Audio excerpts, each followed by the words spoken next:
Nous sommes en 2019, une année qui nous rappelle un film, pas vous? Blade Runner, sorti en 1982, et dont l'histoire anticipe son époque d'exactement 37 ans. C'est-à-dire qu'aujourd'hui, au moment précis où vous regardez cette vidéo, nous vivons l'époque décrite par le film. Pourtant, lorsqu'on lève les yeux au ciel, pas de voiture volante, ni d'énormes bâtiments noirs perçant les nuages, pas même l'ombre d'un androïde anthropomorphe.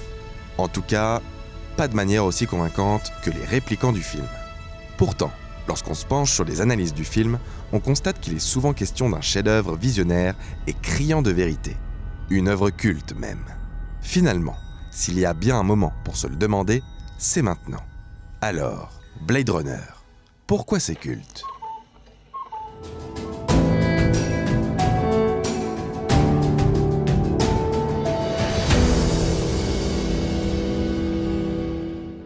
Déjà, Blade Runner, qu'est-ce que c'est ?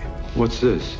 C'est tout d'abord une adaptation, une libre interprétation du roman du génial Philip K. Dick. Les androïdes rêvent-ils de moutons mécaniques ? L'histoire se déroule donc en novembre 2019, dans la ville de Los Angeles. Mais, vous l'aurez compris, pas le Los Angeles que l'on connaît. Dans cet univers, LA est une mégalopole futuriste, même pour nos critères actuels. Plongé dans une nuit constante, suintante et dégoulinante, de ces bas-fonds les plus sordides au sommet vertigineux de gratte-ciel démesurés. Dans ce futur dystopique, la quasi-totalité de la faune terrestre a disparu, et les humains migrent peu à peu vers des colonies installées sur d'autres planètes. Pour les assister dans les tâches les plus ingrates, ils ont créé des androïdes à forme humaine. Ils sont appelés les réplicants. Le problème, c'est que ces réplicants ressemblent en tout point aux êtres humains. À un détail près, ils possèdent une force décuplée, ce qui rend les criminels androïdes bien plus dangereux que leurs homologues organiques. Pour traquer et mettre hors d'état de nuire ces contrevenants d'un nouveau genre, on fait appel aux Blade Runner, des agents spécialisés dans la traque aux androïdes.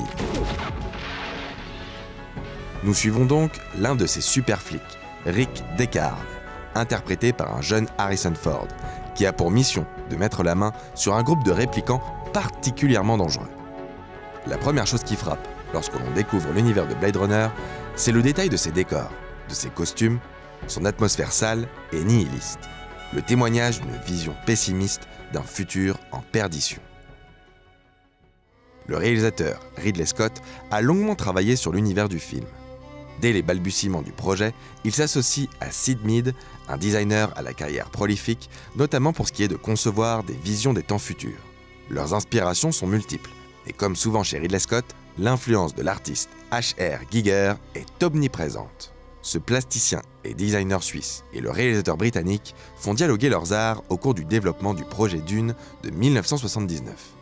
Un film qui ne verra finalement jamais le jour.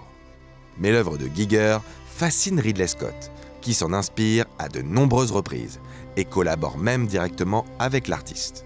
On retrouve en effet tout l'univers biomécanique du plasticien dans les décors, les visuels et le design des personnages d'Alien.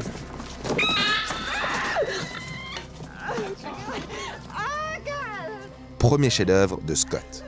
La silhouette légendaire du xénomorphe est d'ailleurs celle qu'on a pu découvrir dans Necronome 4, une œuvre de Giger.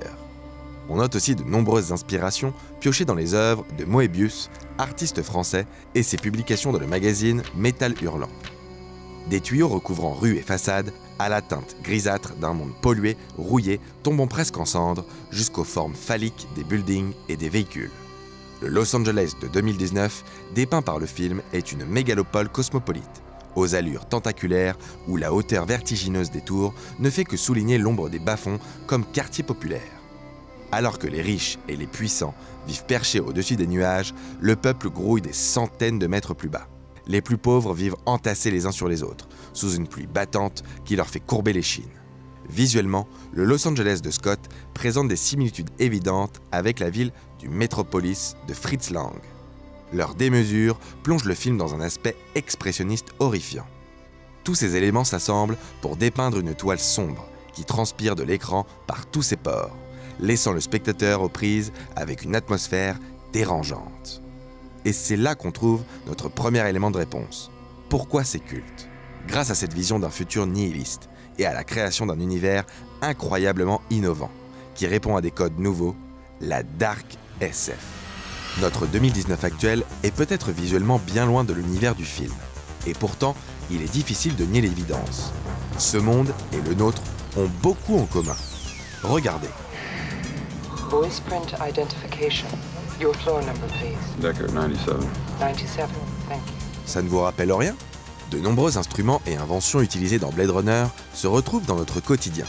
Un assistant vocal répondant à la moindre de nos questions, gérant notre domotique à notre place par exemple. Give me a hard copy right there.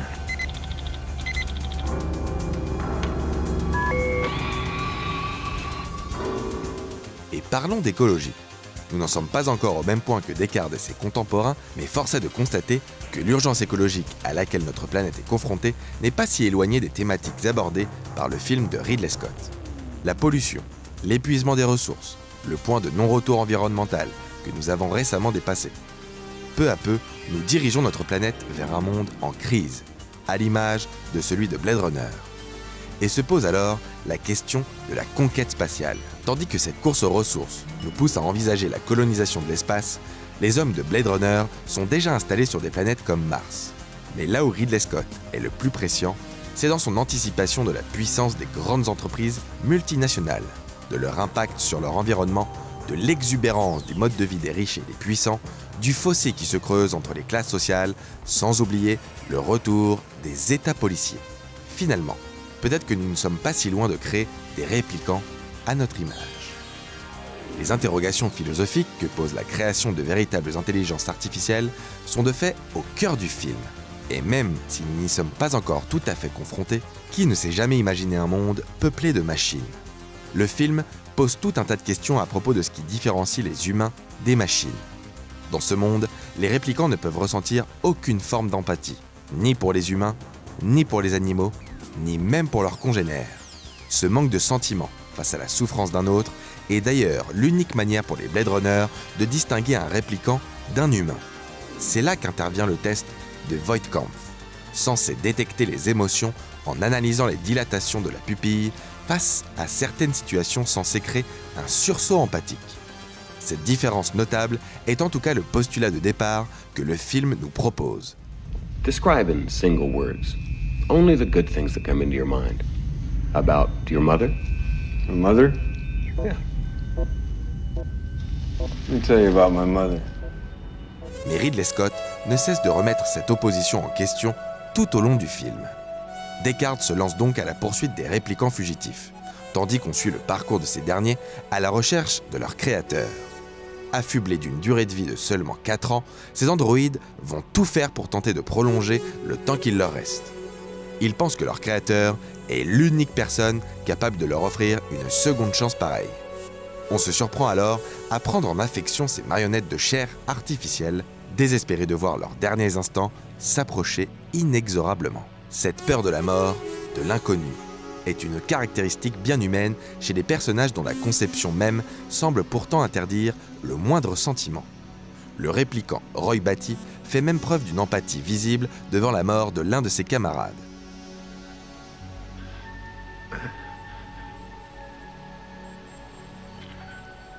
Et puis, il y a le personnage de Rachel. Rachel est une expérience de Tyrell, le créateur des androïdes, et elle ignore sa condition de réplicante. La jeune femme est dotée d'une mémoire fictive qui la persuade d'être une humaine à part entière. Mais elle est pourtant une machine comme les autres. Comme les autres? Vraiment?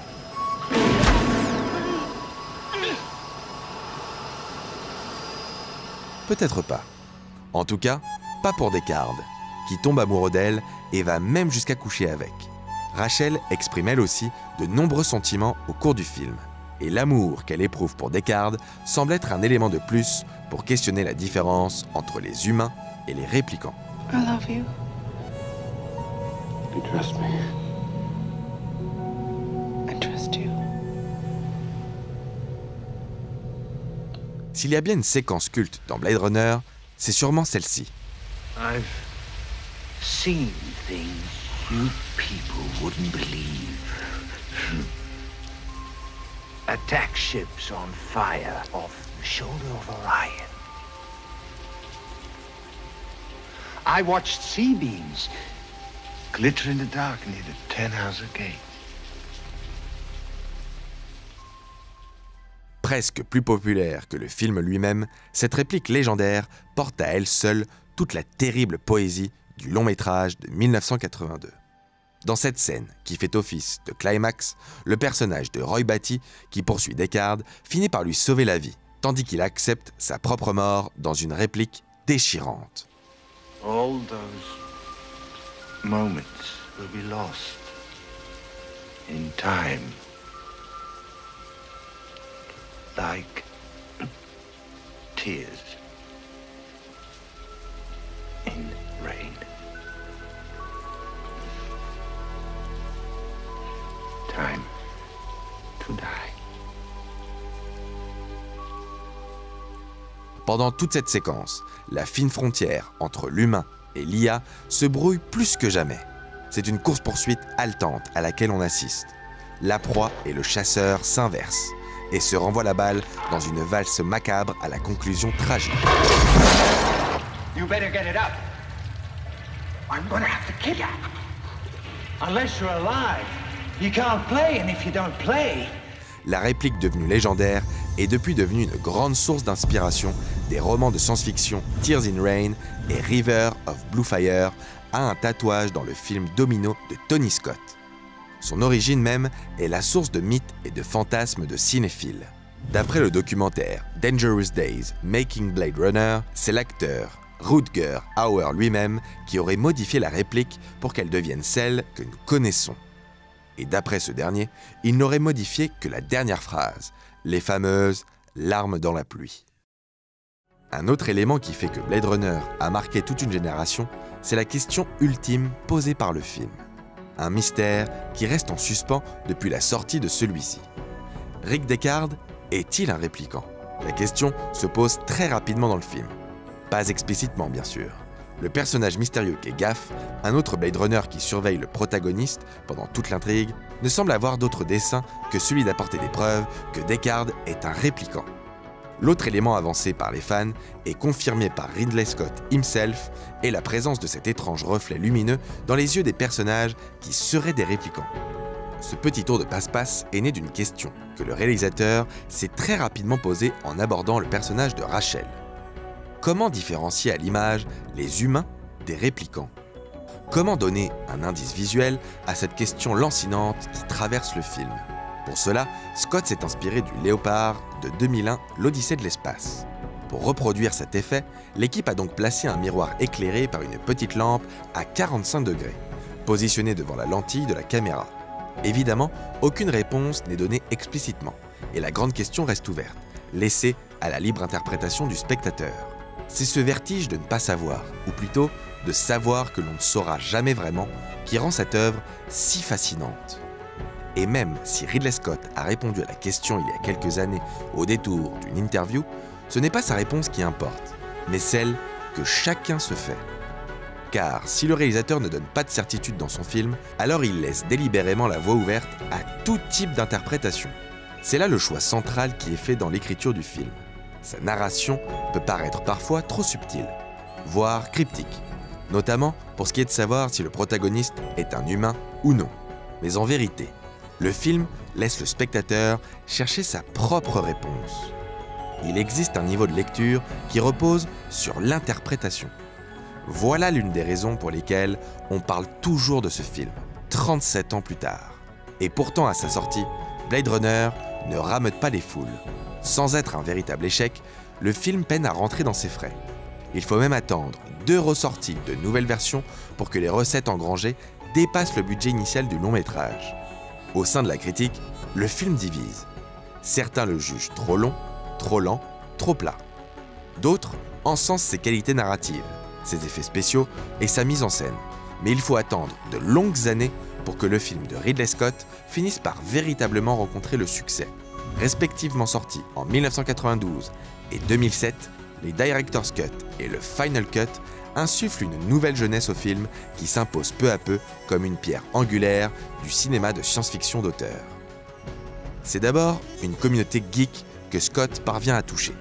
On considère le film comme partie intégrante d'un mouvement de contre-culture SF. un mouvement représenté aux États-Unis par le magazine Mad ou par Métal Hurlant du côté de l'Hexagone. Cette inspiration spatiale, son esthétique cyberpunk et ses thématiques déjà transhumanistes témoignent de la prescience indéniable du film. On est obligé de reconnaître l'influence majeure de Blade Runner dans l'histoire du cinéma et dans la culture geek, en inspirant à la fois le grand et le petit écran, évidemment, mais aussi le jeu vidéo, la bande dessinée, la peinture et même les œuvres plastiques. Dans les années 90, de nombreux auteurs, dessinateurs et cinéastes amorcent un retour sur le devant de la scène de la Dark SF, le genre créé par Blade Runner 10 ans plus tôt. Au Japon, Masamune Shirow écrit sa propre version du futur des humains et des androïdes humanoïdes dans Ghost in the Shell. En France, Luc Besson reprend à sa manière les concepts esthétiques et techniques de Ridley Scott pour concevoir la mégalopole du 5e élément. Hollywood s'empare elle aussi du mouvement avec des productions comme Dark City ou encore Bienvenue à Gattaca. Le jeu vidéo, art hautement narratif, continue jusqu'à nos jours de rendre hommage à Blade Runner. Au-delà de plusieurs adaptations vidéoludiques de qualité variable, l'esthétique, les thématiques et les questionnements du film culte sont repris, réécrits, recontextualisés et réappropriés par des game designers. On peut citer des œuvres comme la saga Deus Ex, le récent Detroit Become Human, le prochain Cyberpunk 2077 et le tout récent Death Stranding de Hideo Kojima. Sur grand écran, la boucle est bouclée en 2017 avec Blade Runner 2049, la suite officielle réalisée par Denis Villeneuve.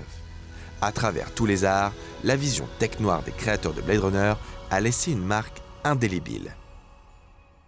Si on y réfléchit, c'est peut-être ça, être culte. C'est la capacité d'une œuvre à traverser les époques pour intégrer la grande histoire de l'art. C'est la puissance d'un univers qui transcende son média et dépasse sa propre histoire pour ne jamais se perdre dans le temps, comme des larmes dans la pluie.